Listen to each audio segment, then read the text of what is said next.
Good afternoon, everyone, at your time. And let's start by saying Happy International Volunteer Day. We're proving the internationality, if you will, of this field right now. Skype is an incredible medium. I mean, voice over internet protocol is the medium that's incredible. But not only is this quite amazing that I can be 5,000 miles away having this presentation, that I can see you, that we can hear each other, but the fact that the technology is free is sort of beyond belief when you think about it. And I might add that because we're talking about this session, it relates to the fact that what's needed of volunteer management or a person who's leading volunteers right now at this point in time, making use of tools like this actually is something that's needed from us. Anybody who's been in the field long, and I'm about to ask you some questions about yourselves, anybody who's been in the field for a while can remember that even 10 years ago, the big factor that people claimed was holding them back was they couldn't get a budget from their department, they couldn't get tools. In fact, 20 years ago, the big discussion was, they won't give me a computer for my office. And today that seems so insane because we all work that way, but these tools are pretty amazing.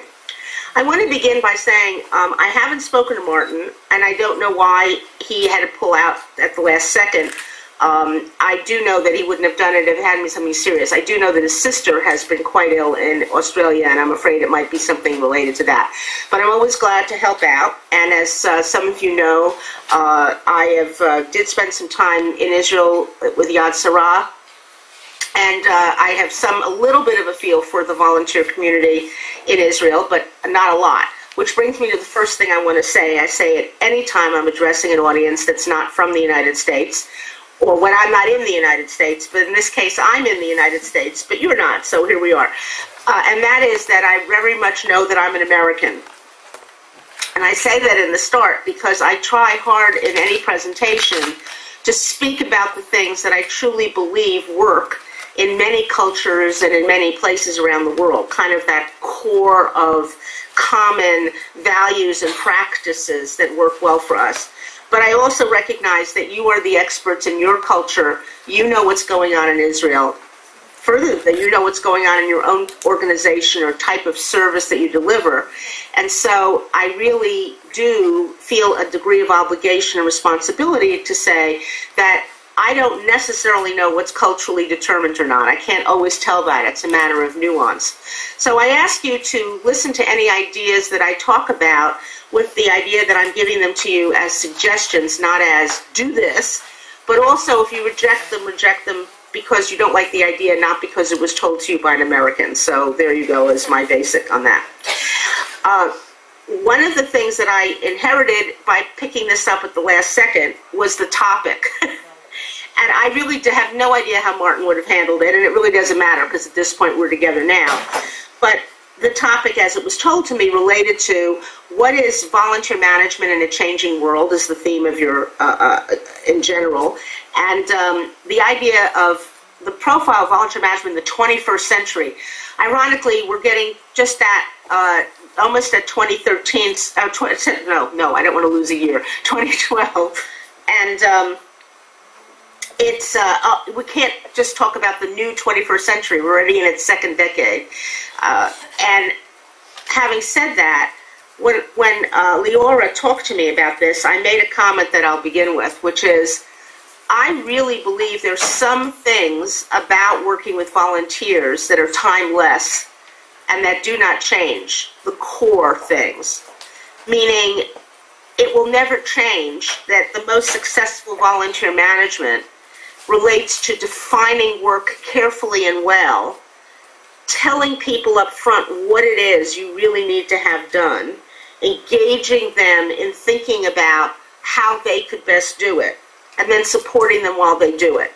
That's never going to change. That's core volunteer leadership, volunteer management. On the other hand, everything in the world is changing around us, and a perfect example is what we're doing right here, right now. In some ways, there's this breakout session, as we call it, in a conference, sitting around a table, having a speaker, talking, interacting. That hasn't changed in 100 years. That's what people do.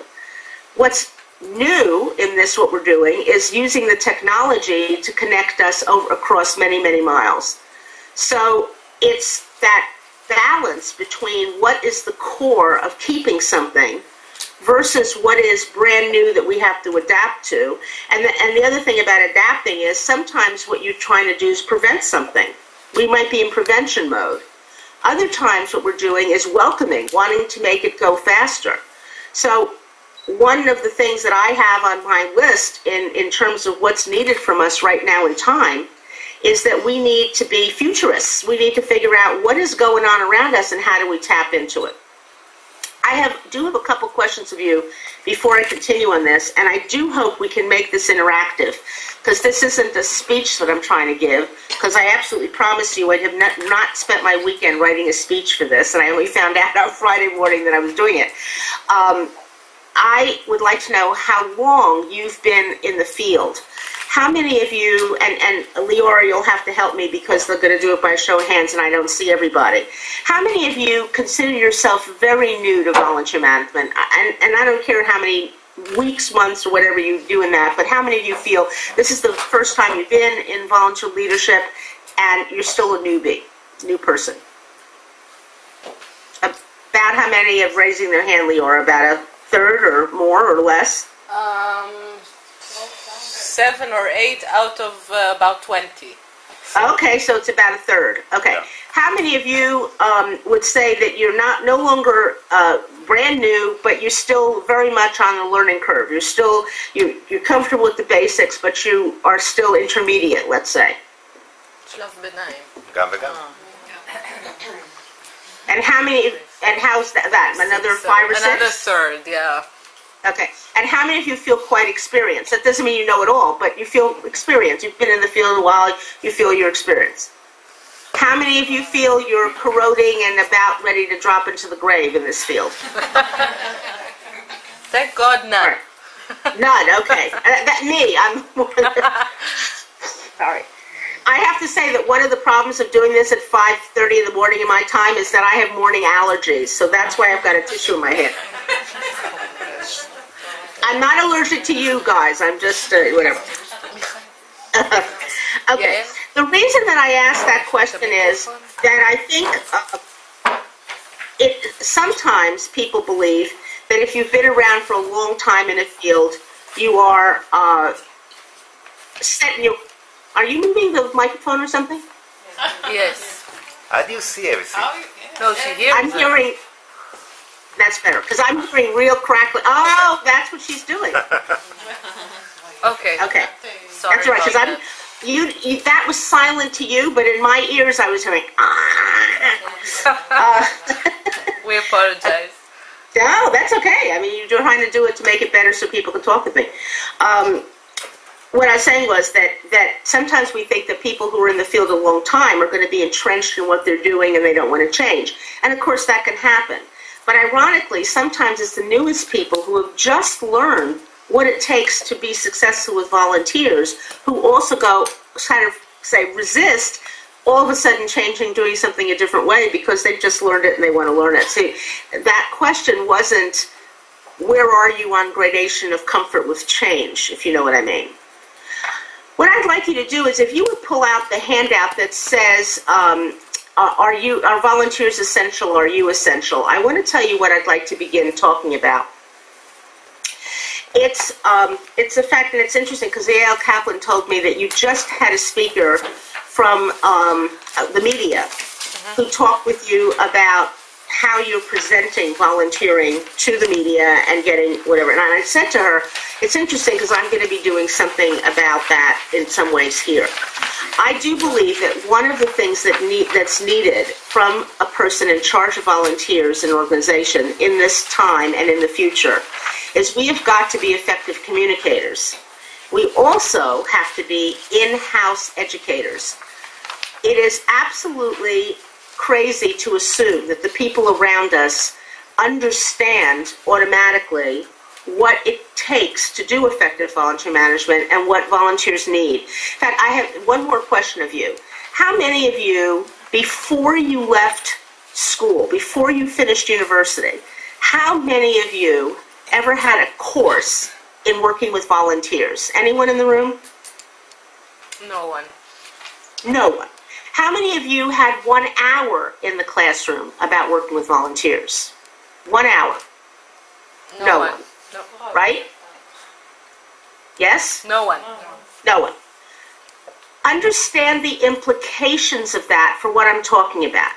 If we, and I didn't either, okay, when we in this room or in my office, home office, and in your room, never had any formal training in our professional education about this before we got on the job. What you're doing now is once you're on the job. It's later. It's after the fact learning or refreshing learning, not new. If we didn't know this, how can we assume the people around us know anything? Think about that. Sometimes, I always say that particularly our executives, it's not that they're malicious, it's that they're ignorant. Right? It's ignorance, not malice. And I'm saying this because another piece of this is volunteers are as ignorant about volunteering as our colleagues are. They're doing it, but they're not necessarily thinking about it, nor have they learned about it. So when I say in-house educator, instead of thinking I'm being mistreated or that this person's making bad decisions about volunteers or whatever, stop for a moment and say, do they actually realize it's a bad decision? And this is an important point, being aware of teachable moments. Now, if we were having a whole day together on this subject, I would begin with the first part of this handout on why does your organization involve volunteers in the first place? Because I think in many ways we could spend 2 hours just on that subject because people don't understand it. If you ask the average person, why are volunteers involved in our organization? Whether you ask a volunteer or you ask a staff member or you ask somebody out on the street who just walks past your building and sees it, the vast majority of people would say, well, because there's not enough money. That makes volunteers a second choice. It means if we had money, we wouldn't need volunteers. Now, as I said, I don't want to open that can of worms because I don't really have time to deal with it here, though I have lots of things in writing about it. If you're interested in think about it. But the point being that we tend to talk about volunteer. We start right away as if people understand why we have volunteers. And we have volunteers. Yes, volunteers let us stretch our budget. They don't save money, but they let us stretch our budget, let us do more and all that. But is that necessarily what's important? That also makes volunteers important because we're comparing them to paid staff. Well, we would have had to have 500 paid staff, but instead we have 30 paid staff and 1,000 volunteers or whatever it is. That's still a comparison of paid staff. The question is, why do we have volunteers? What unique roles do they fill? And that relates to things like credibility with the public and funders because they're not getting any money from the organization. It relates to clients knowing that what they've got is somebody who really wants to be there, not necessarily somebody who treats them like a job. And that doesn't mean that paid people treat clients like a job, but it's all of that conceptual thing. The other thing is, and notice that this handout, which I'm using I keep updating it, but I use it a lot, it says, are volunteers essential? Not just nice. One of the biggest problems we have in our field is that volunteering is always spoken of as nice, or good, or holy, or inspiring, or whatever it is. Well, the truth of the matter is that volunteers are not only, in the United States, we refer to that as motherhood and apple pie. Have you ever heard that expression? Motherhood and apple pie. That's quintessentially the American spirit. Wonderful, motherhood and apple pie. The problem is volunteering is also revolution. Volunteering is also people not liking something and working to change it. And what the media, what politics, everybody wants nice, supportive volunteers. But the only thing that changes things are activists. We used to have some politicians, this was like 15 years ago in the United States, who used to talk about volunteers as the quiet heroes. Doesn't that make your heart beat faster? Quiet heroes. And I used to say, sorry, only the loud heroes actually get something done. So I say this because it begins, what our role is, begins with our perception of what the role of volunteers is in our organization. Who are we leading? Are we leading helpers? Are we leading cheap helpers? Or are we in a position of enabling community activists to come in and do something?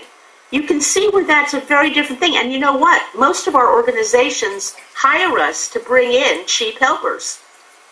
But if our vision is that what we're doing is bringing in the amazing power of the community, that becomes threatening, but it also changes our jobs in a lot of different ways.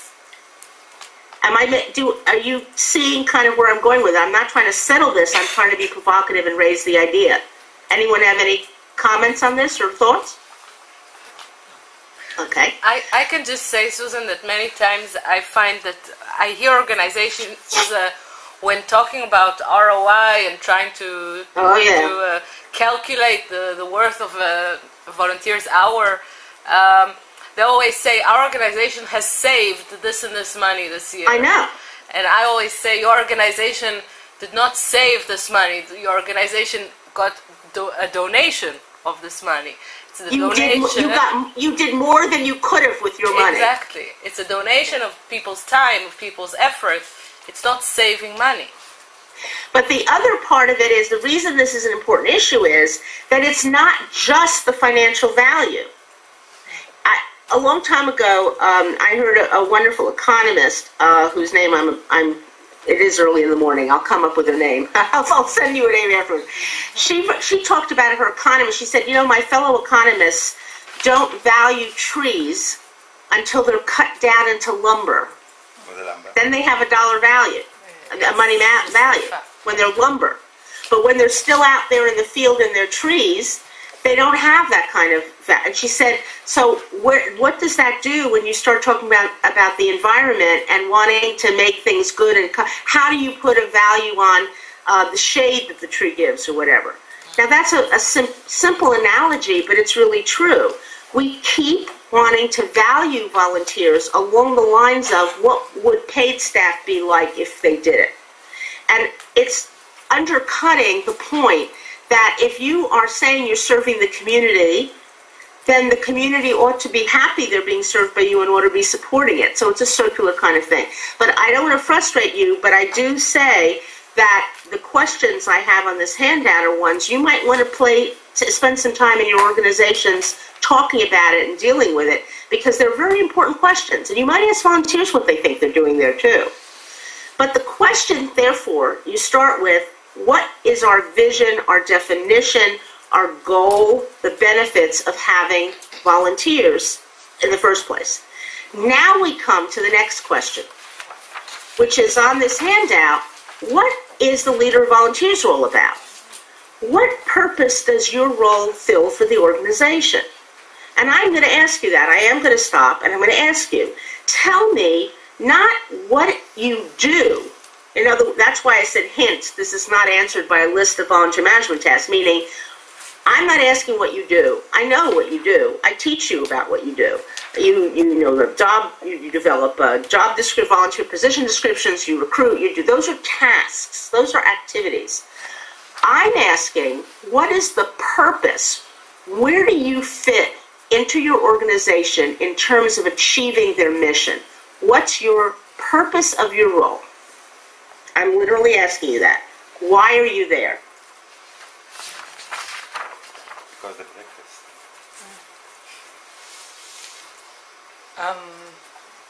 I'll try with English. Okay. Or say in Hebrew and the will help translate. I'll give it a try. Okay. I work in an NGO that handles young Israeli academics from an Ethiopian descent. And I don't know if you are aware of this fact, but the young Ethiopian academics in Israel have a huge problem becoming integrated into the employment sector. Right. And I head the volunteer program. I have about 1,500 volunteers. What do you do on Thursdays? Sorry. I don't even know if it's the end of my week or the beginning, Right, on Thursdays. And if I have to try to define what's the purpose of my position, I go first to the vision of our NGO, which is to truly connect the Israelis that have lived here for many years with the young, not necessarily young, but with the Ethiopian community. And the employment integration is just a way of doing it, a method, but not the real purpose. It's just a step on the way. And the way we do it is by inviting people from deep Israeli background to interact with the young Ethiopians. We hope that at that point something will start and will move maybe naturally or independently. So my job basically is to bring the right people, which means right background, right profile, whatever, and to connect them with the right people from within the Ethiopian community, and to try to see this vision come about, materialize. And this is a wonderful, what is your name? More. I swear it's my name. I know. I lived in the States for a few years. I already know the more or less and the whole. Yeah. No, I'm sorry. No, I was not going to say any of that. I was going to say that if I heard it correctly. Okay. Yeah. I think your example is wonderful. It's a great example of something. Because, and you've done a wonderful job of describing what you do, because the truth is what I hear when you say that is, the second, if you note, the second question in that handout says, what value does your role bring to the organization that is different from the other employees? And it's not just we work with volunteers. The mission of your organization is something that is really integration and acceptance on an everyday level with other Israelis. True. If you didn't have a volunteer program, what you'd be having is a bunch of people whose job it is to get those people accepted, and you don't have you're bringing in the entire other side of the equation, which is you're saying we're intermediaries. We're trying to get the community around average, ordinary Israelis to interact with these people and then become beyond what we're managing, beyond that, really becoming potentially friends or whatever. Exactly. And in that mix, you can't say to somebody, okay, I'm going to pay you now to integrate with this Ethiopian. Exactly. It won't work. So you have a very conscious thing. But it's very important. If somebody started saying, so what's the dollar value or what's the shekel value of being a volunteer here? What does that, you can't, that's not value. It doesn't fit in ROI because it's an intangible that you're trying to get happening. And if in fact you tried to do it with money, you would be changing what you're trying to set up. This is a wonderful example. Anybody else want to try what the purpose of your role is for your organization? As I get another tissue. Non-government organization. Amuta. Somebody else that started? I really want, if you don't talk to me, I'm going to make you talk to each other first and then talk to me. Because I think this is really important. Why are you there? What is different about your role? What do you offer your organization? Why is the position existing? I think it's really interesting that nobody's answering. I think that in itself. That's why I asked the question. And you also see that, to me, we can't talk about what's the role of the volunteer manager in the 21st century if we can't answer it in general. What's the role of the volunteer manager? אפשר גם בעברית, תרגישו בנוח. אולי אני אנסה בעברית, כי למרות שאני יודע אנגלית, אבל אני רוצה להיות clear, okay? Even though I know English, I will do it in Hebrew maybe. Oh, I'm working for this, oh no, maybe I will do it in English, I don't know. No, I don't know if you will understand me or not, because my accent is something I can understand you very well. Okay. I'm working for Anana Municipal, I mean, it's a big city in not far away from Tel Aviv, very strong city, and even though we have employees for everything, kind of. I mean, you can ask me the question why we need volunteers in Ra'anana, because we don't have poor neighborhood, or we don't have very crime places, and we don't have new immigrants that come from Ethiopia or from Russia. So why we need volunteers? It's a good question.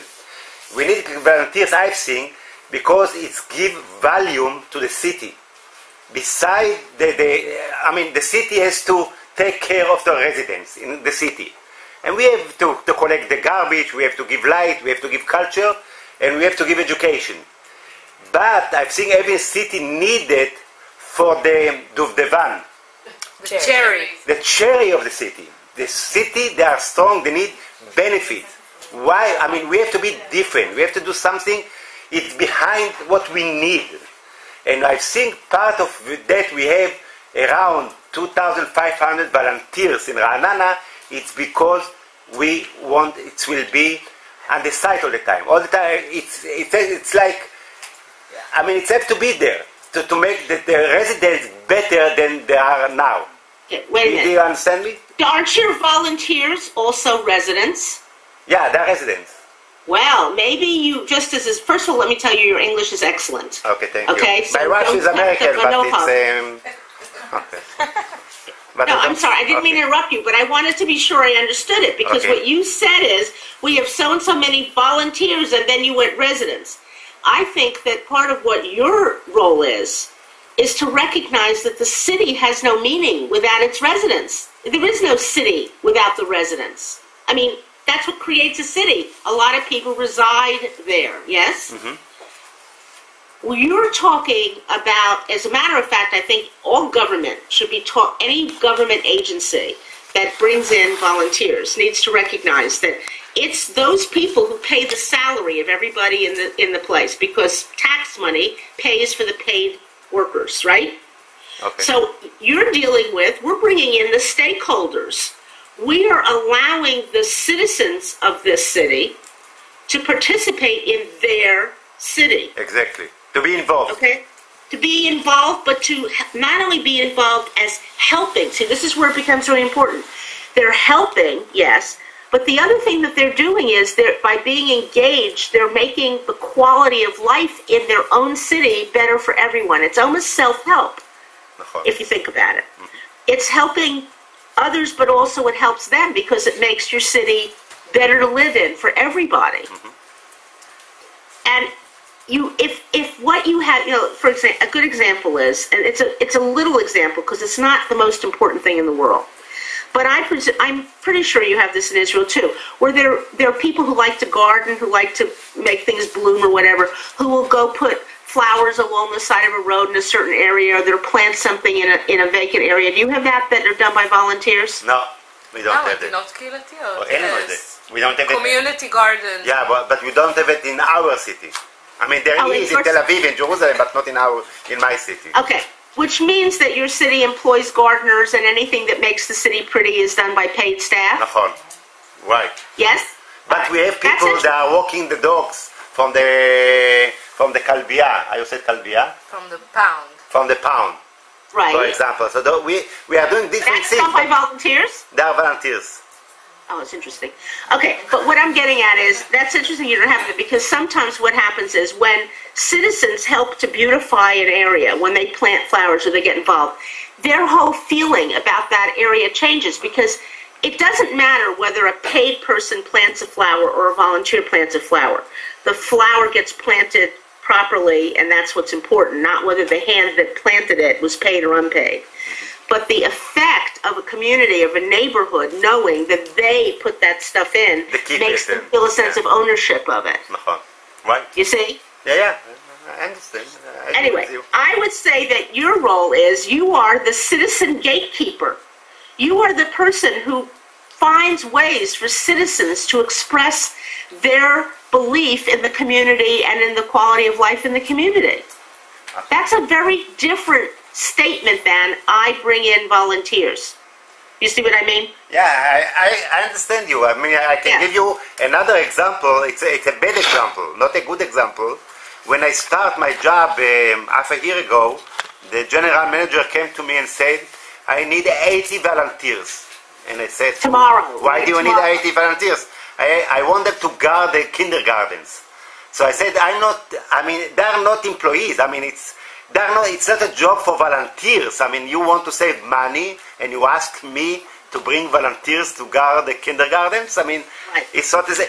So I think part of my job now in the city is to educate the people what it's volunteers. I mean, it's not like you said in the beginning, it's not cheap employees. I mean, a lot of people come to me daily, daily, from all the departments, say, do you have volunteer for me? Do you have volunteer for me? It's like maintenance, not maintenance, כוח אדם, human resource. Human resource, okay, I will give you one. How do you need? 2? Okay, I will give you 2. The answer is I have a few in the freezer. I'll defrost them for you by the morning. Yeah, so part of my job, as I see that, it's to educate the kids and the adults in the city. We are talking about something different, about something spirit. I look at it as a spirit thing, not just volunteers to here or volunteers to there. So. You're right. No, and I really like that. And we need to discuss a number of other things before the end of this session. But I'm spending this time on it because I wanted us to get past the silence, I really, really recommend that while you're at this event, is this a one-day event today or is it 2 days? One day? When you're going home tonight, I really hope you think about how do I express the work that I do? And do I take on the responsibility, as we were just discussing, of being that educator? Because it is part of what we have to do. If we don't speak up to educate people, if we just get angry, when somebody comes and says, I need a volunteer to do this, our reaction, we do get a little irritated because we think, what's wrong with you? Volunteers aren't supposed to guard a kindergarten. We get into that. But the truth is, first of all, give them credit for even knowing your department exists to come to you and ask you for it. let's look at the bright side, right? But it's an opportunity to educate. It's an opportunity to say, not no, but to say, look, the way you're describing this is not sensible for what we need to do with volunteers. If you want me to find a volunteer who knows something about security, or about guarding, or somebody who had done something like this when they were in the military, we can bring in somebody to advise the department on how we might best do this. Or you might want to say, we'll have a few guards that we pay for, but how do we then engage, let's say, the parents of these kindergartners in what can they do to work around that, so that you can become a strategist, help them see that volunteers can help think through a problem. That's not the same as just utilizing them as go do there and stand at the door and guard it. And I think that's where it's important for us to fit in conceptually. Does anybody have anything else you want to share on this before we move on? I think it's a very fine line between... Yes. And personally, I have to admit, I do this on a more intuitive level. If I now have to draft down, to actually write down what is the difference between a paid employee and a volunteer, there are a few things I can think about, but it's not always that clear. That's right, you're correct. But what I'm saying is, yes, I'm glad you're making this clarification. You were right, it's not always that clear. And when it comes to government, I know you're with the NGO, but when it comes to government, it's the taxpayer, I'm serious, it's the taxpayer that paid for the government to be there in the first place. So when somebody says, oh, I'm a taxpayer and I want to do that and I don't want you to spend money on this because I want to do this, it does create a different relationship because it's like you're not letting me spend my money the way I want to spend my money. But that becomes really philosophic and we need to be face-to-face for that one. I need to take the temperature of the room face-to-face. But what I'm getting at is, if you're in volunteer management for a while, you have to begin to trust your gut. And if you are feeling really uncomfortable about what somebody's asking you to do with volunteers, it's have the conversation. It's not our goal to just go, sure, anything you want, aye, aye, sir, whatever you want. Any more than it is to simply say no. That's also wrong. No, and running away doesn't make any sense. I'm suggesting that this continuous dialogue, one of the things you might want to do is get the person to talk with you about what's in their mind. Sometimes they say something like, go get me guards for the kindergarten, and you don't necessarily really know what they're trying to get. Does that make sense? I'm looking for, what I'm saying is, and I am going to move on, is I believe our role is to question, is to be as supportive as we can of the goals of our organization and of what the paid staff needs to do, what the clients need, and that you're right, there are no believe me, if there were hard and fast rules, I'd put out a book that listed everything volunteers do, and I'd say next to it, this is good, this is bad, this is good. I wish it was that easy. I'd love to give that advice. But I'd love to get it. Pardon me? I would love to get it. yeah. But I'm saying that I think we should be part of the dialogue. Why are we doing it? Another thing is, I think that's a wonderful role for volunteers to be experimenters.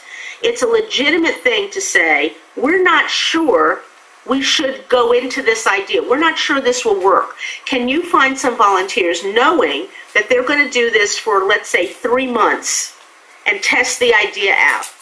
And then we'll all know if this works, if it's a good service, if people like it, then maybe we'll go find funding for it and we'll do it with paid people. That's legitimate, to involve volunteers as field tests, as experimenters, providing we explain that that's what we're doing. Some people would love that idea, to be in there to test whether something works. So there are a lot of different things. Okay, is there anything on this handout you would like me to explain or whatever? Because again, you will see I'm very Socratic, like Socrates in my teaching. I believe in good questions. So you'll see that a lot of my material is done in questions, because I believe there aren't necessarily perfect answers, but it's in the process of thinking about through the questions that you learn. Anything? Okay. Then what I'd now like to talk about is I'd like to go to the handout that says Applied Futurism. It's the one with the spaceship. Believe it or not, I did not draw that spaceship. It's clip art. Anyway, I wanted you to point out, I love this first line that's here. It's something that futurists talk about. If you talk to people who are, whose job it is to predict the future, I don't mean fortune tellers, but I mean people who are trying to figure out where will technology be in 20 years, or what's the future of electricity versus solar power, whatever. They will always speak in the plural about future. They'll say futures.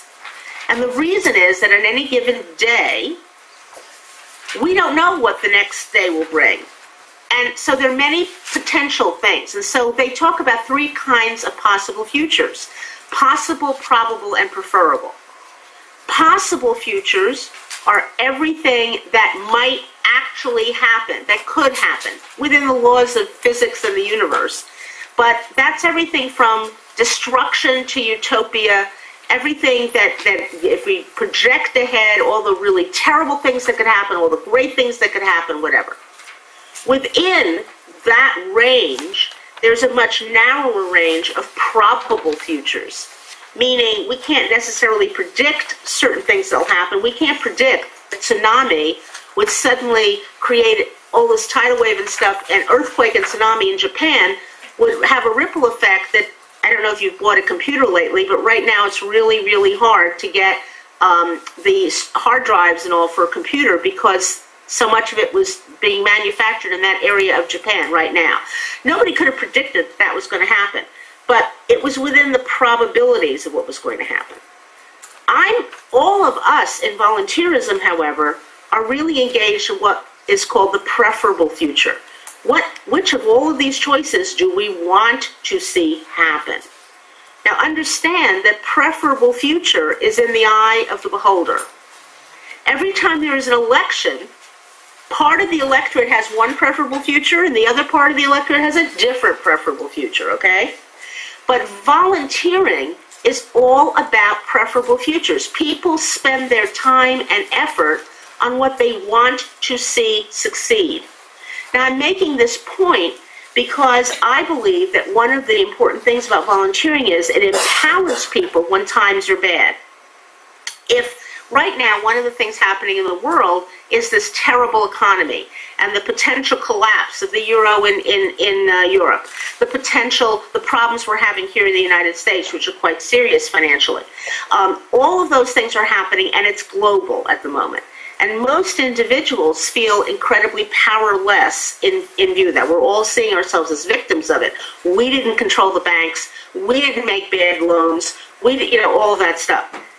the question therefore becomes for the volunteer manager is what's going on in the world outside that has an impact either on how we are going to be able to recruit new volunteers or in what's going on with volunteers we have. And I think that, again, if we only see ourselves in a reactive stage, if we only react to something, that's fine. Sometimes we can't predict something and we need to react to it. But I'm talking about consciously saying, what are the people what are our clients dealing with, what are our current volunteers dealing with, and how do we adapt to that? So, for example, right now in the United States, I'm doing a lot of talking with people about, do you even know how many of the volunteers you currently have either lost their paying jobs or have a spouse or somebody else in the family that lost their paying jobs, and that they're struggling in ways they did not struggle before? And what does that mean to you in terms of retaining them as volunteers or helping them through their volunteer work? The other side of that is if people lost their jobs, can we engage them in volunteering during this period of transition because it's good for self-esteem, it's good to learn new skills, it's good for having something on your resume in between this time? Is that a viable thing for us to do? And I think that conversation only can happen if we make sure that we're aware of the trends and issues that are affecting everyone in the community and then asking how it affects us. So my question to you is, what do you see right now in Israel that is a current issue or current trends that you feel as a volunteer manager, well, let's not say as one, that you think is really affecting everybody or a great number of people who currently volunteer for you or perhaps who might volunteer for you? What are some, tell me about a number of those things and let's see where that leads us.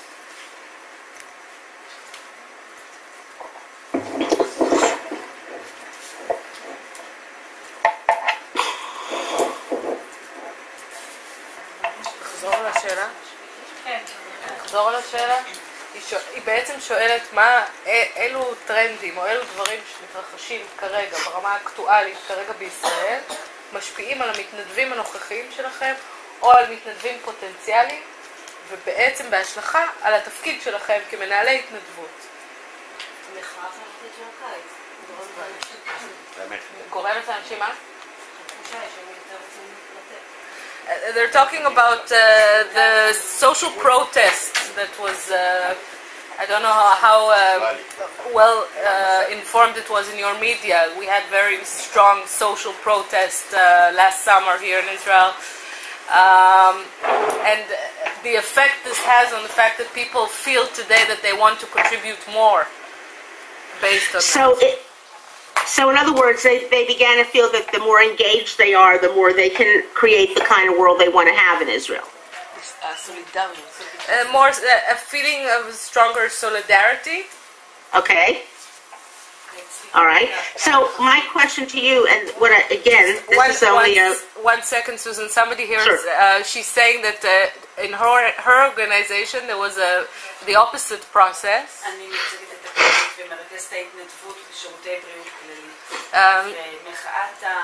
She's the volunteer coordinator at the one of the big health services. The biggest, yes, biggest health, yes, biggest health service in Israel.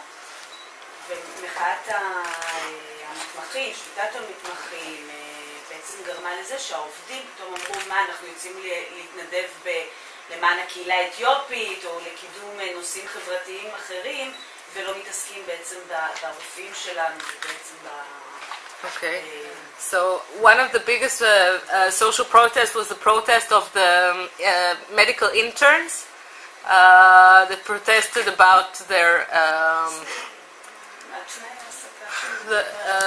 their terms of employment. Yeah. Okay. Okay, and what she's saying is that the employees of this health service, who usually would go out and volunteer in the community, were saying, how come you're expecting us to go out and volunteer with different populations when we have such problems of our own, that we need to deal with that before we start volunteering out in the community. Okay. All right. Well, that's a very specific situation, and I don't know enough of the dynamics of it to comment on, but I think what these ideas have just come out does tend to reinforce, first of all, that when there's a time of protest, the worst thing you can do is basically act like it's not happening out there. Okay? Even if your organization is not directly engaged in what pro or con anything that's being protested, the volunteers that you're dealing with are themselves asking themselves. I mean, for example, I'm taking both sides of this. I'll come back to the intern things in a minute. It's like if somebody is getting really active in what's happening with the protests, are they going to feel that they should actually stop volunteering with you so that they can go and be more active, be on the street, be protesting, carrying signs, or whatever it is? Do they have a family member who's deeply involved in that? But the other question is, where does your organization stand on some of these issues? Sometimes it's going to be it's something like, that's fine, you can be involved, we have to be neutral, you're not allowed to wear any buttons in here, or whatever. Sometimes you have to make it yourself a neutral place that people can come and talk about things. But other times you might want to engage in it. The point is being aware that people's volunteering is not in a vacuum. Now, the issue with the interns is slightly different. I think the question there is, because they may have been right, they may have been wrong, I don't know. But since part of what they're talking about in that protest was doing volunteer work, being asked to do something out in the community, I would hope that your volunteer office was involved in some of those discussions. And I have a feeling you weren't. The person who said that, were you part of how that was handled? The person who just gave the example of the medical interns protesting that they didn't want to go out and do service, was the volunteer office at all involved in those negotiations? האם הייתם מעורבים באיזושהי צורה בתהליכי המשא ומתן שם? No. No. Why am I not surprised? No, but that's also... It's a really, in other words, it was, when you really think about it, these were two groups of people having a discussion about something that your office, the volunteer office, ought to have been seen as knowing something about. And yet you weren't a part of it. So to me, the other question is, what does that mean from the point of view, how did the volunteers feel about that protest going on? Did they agree with it? Did they not agree with it? I don't know what I think. I need to know the details. But it has to do with, if you didn't go to your executive, and maybe a thought would have been to say, look, let's talk this through, even if they don't let you discuss it with the protesters or with the union or whatever. Going to your superiors and saying, I'd be more than happy to talk this through with you, or to do some discussion of what is our position on why we're asking them to do this. It's kind of saying, utilize me. I'm your in-house expert on volunteering, and this is a debate about volunteering. So it was an opportunity to do some education, and yet you also learned something because the administrator didn't call you in to say, how do I handle this? Anyway, again, I want to keep moving on, but I would say to you that I really believe that something that you might want to do in your organizations is perhaps once a year you convene a think tank, I call it, or a day of thinking about what's going on out there.